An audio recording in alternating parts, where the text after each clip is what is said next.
A very warm welcome to TV47 News Updates. We have so much lined up for you on our bulletin this afternoon.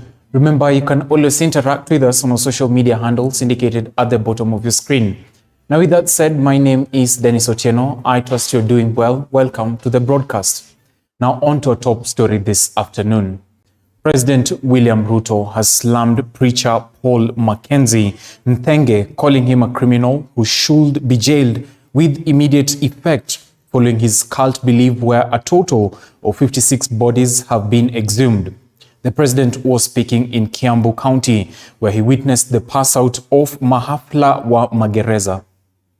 There is no difference between Mr. Mackenzie, who pretends and postures as a pastor, when in fact he is a terrible criminal.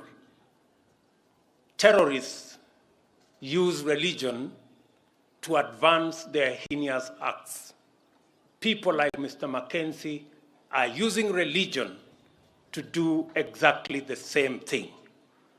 I want to say that the government of Kenya and I have instructed the agencies responsible to take up the matter and to get to the root cause and to the bottom of the activities of religious or people who want to use religion to advance weird, unacceptable ideology in the Republic of Kenya that is causing unnecessary loss of life.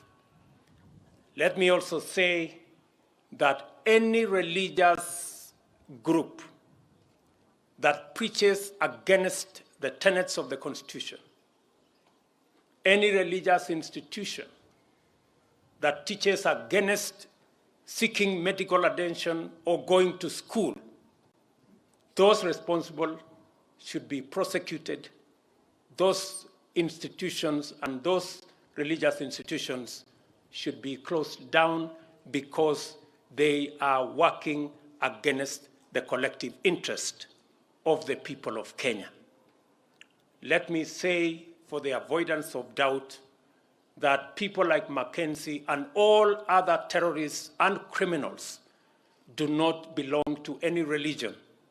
They belong to jail, and that is where they should be. Meanwhile, President William Ruto has launched the Cyber Knife Cancer Treatment Machine at the Kenyatta University Teaching, Referral and Research Hospital. The machine, which is the second of its kind in Africa, is expected to fight many types of cancer without the need of surgery, according to experts. Now, among the guests who attended the event was Chief Justice Martha Koome. Take a look. We're going to work out details on what that looks like, and we are going to work together to ensure that it is delivered in a timely and, much more importantly, cost-effective manner. We are keen to develop a network of specialized public referral institutions providing advanced care that is driven by scientific research and technological innovation. And again, I want to include the items that are, and I have already told Waziri to look into the next generation sequencing machine so that, and see what we can do in ensuring that we can deliver that facility. Hopefully, we can be able to assess and we can be able to do what that machine is doing elsewhere, but back here in. So we will work with you. We will work with all the other stakeholders that support this hospital. And I want to thank our good friends from the World Health Organization for their partnership, the delivery of this facility, and in what they are doing with us.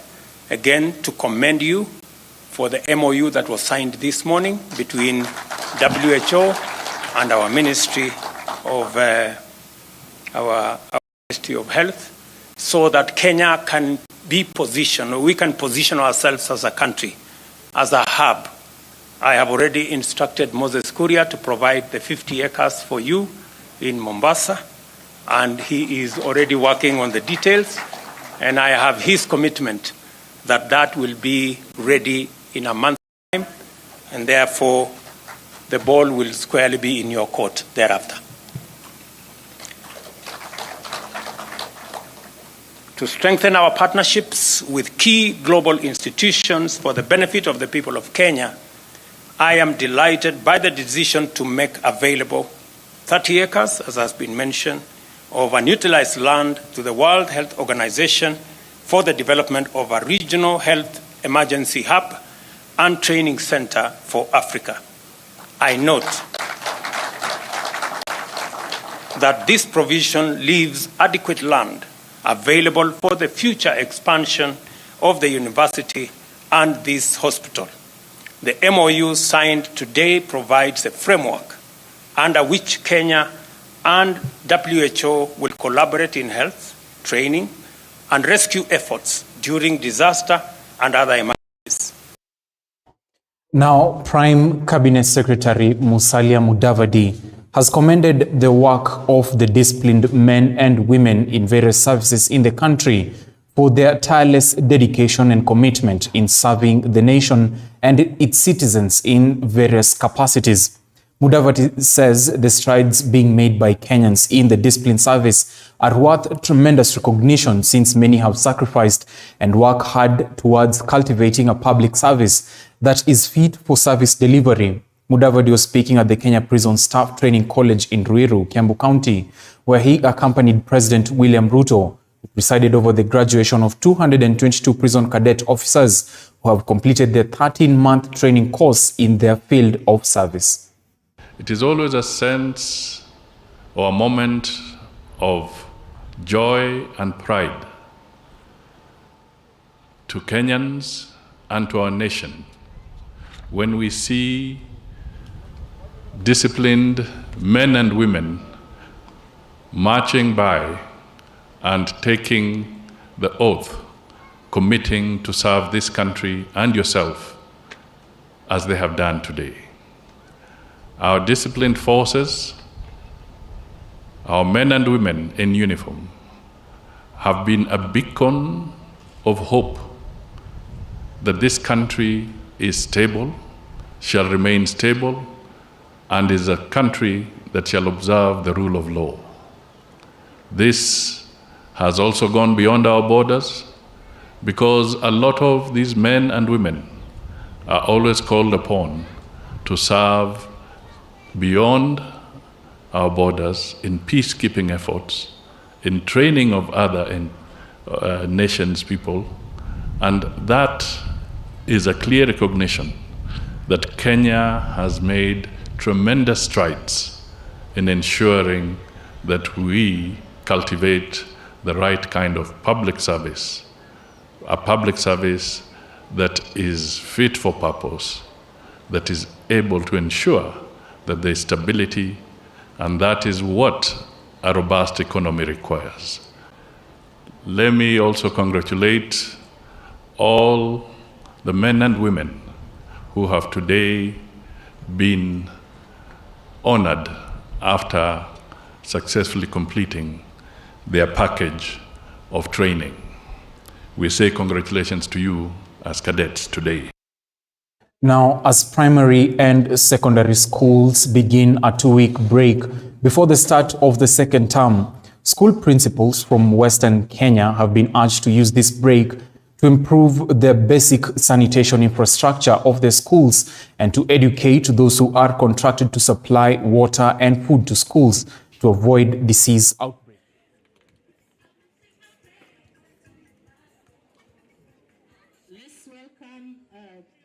Related to poor sanitation, Member of Parliament for Vihiga County, Beatrice Adagala, and Western Region Director of Education, Jared Obiero, spoke at the end of peer meeting held at Mudavadi Girls High School in Vihiga County.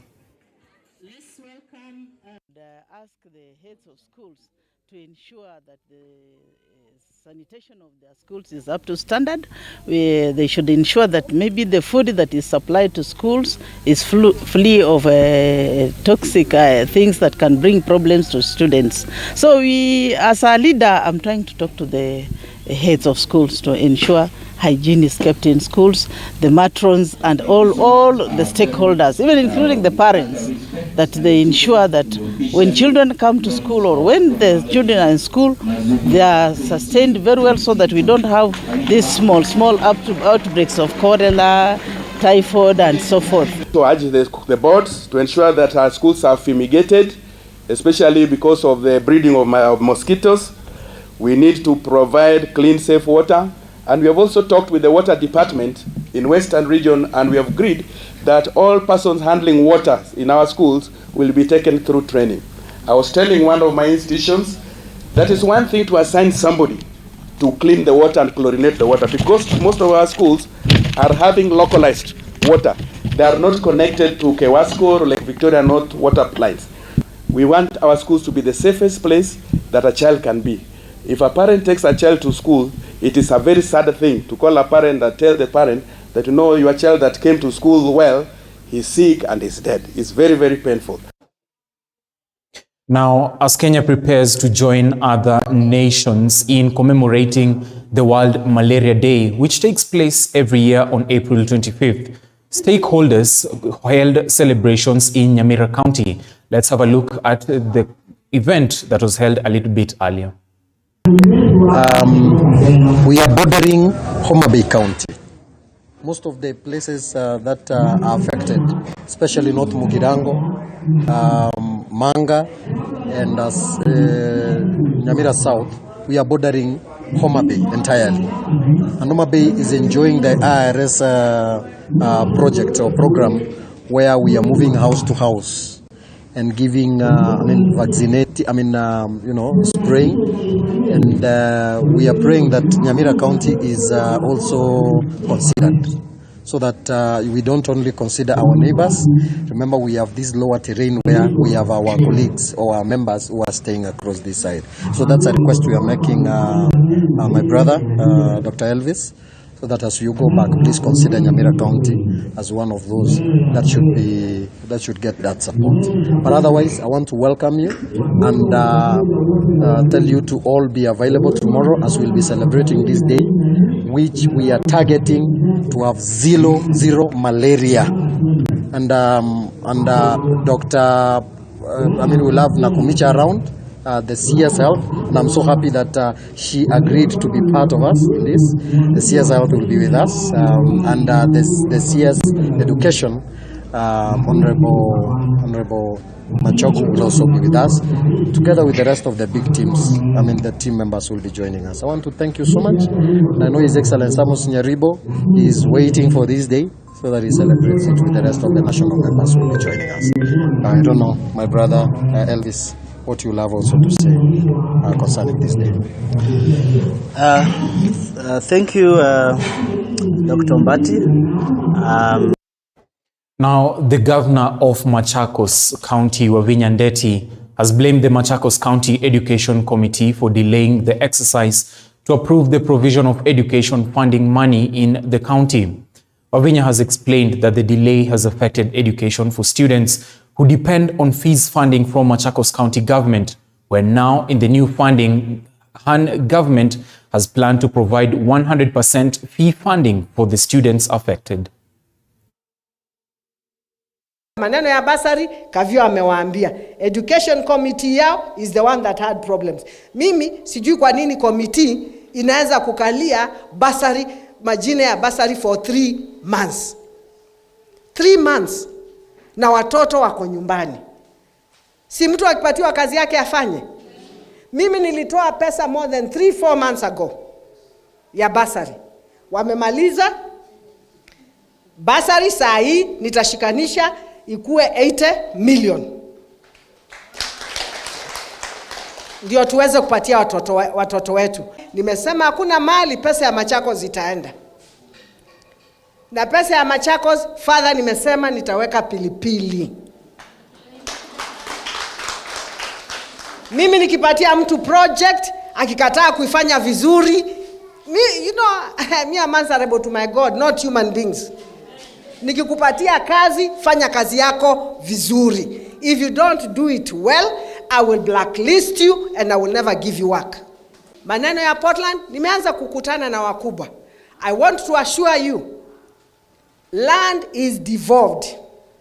Na land ikiwa devolved, hakuna shamba iko hapa suppose kushikwa na watu kutoka Nairobi kabla wajaongea na county government ya Machakos.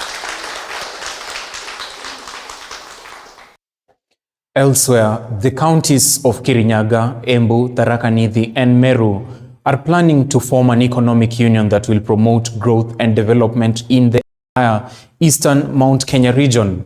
Speaking in Embu County, the chairperson of the Governor's Council, who is also the governor of Kirinyaga County, Anne Waiguru, stated that the governors of the region agreed that each county should recognize a large project that will be supported by all counties in the eastern Mount Kenya region.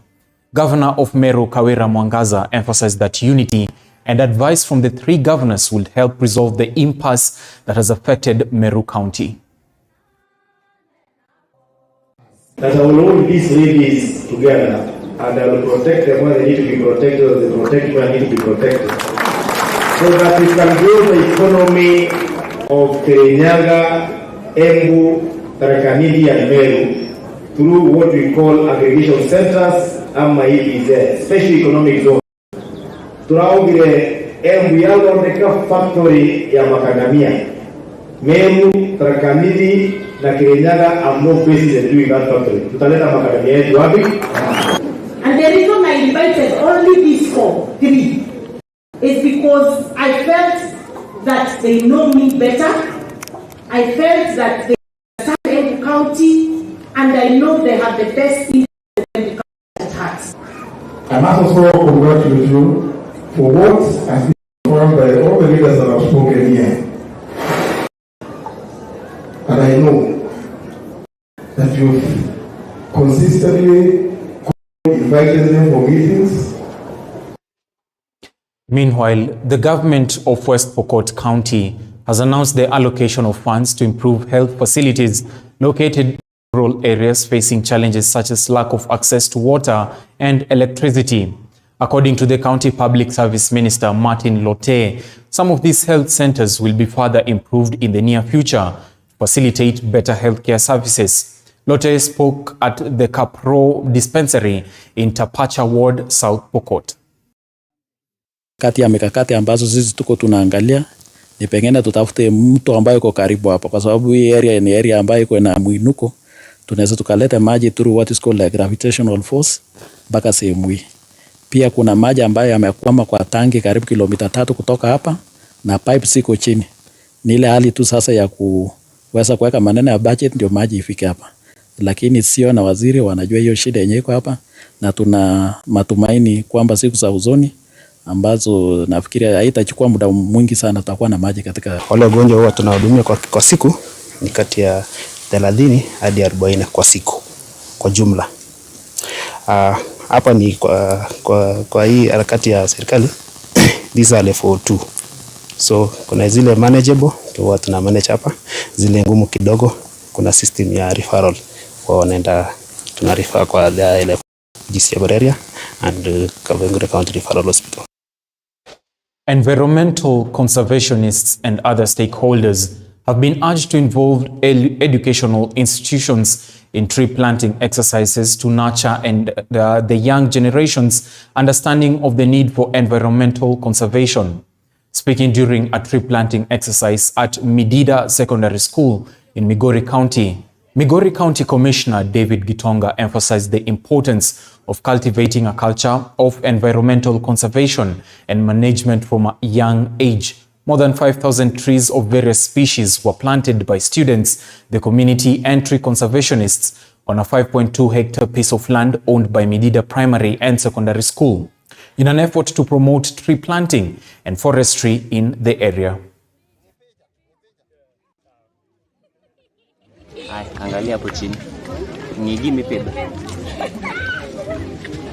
We need to inculcate the culture of environmental conservation and management from a young age.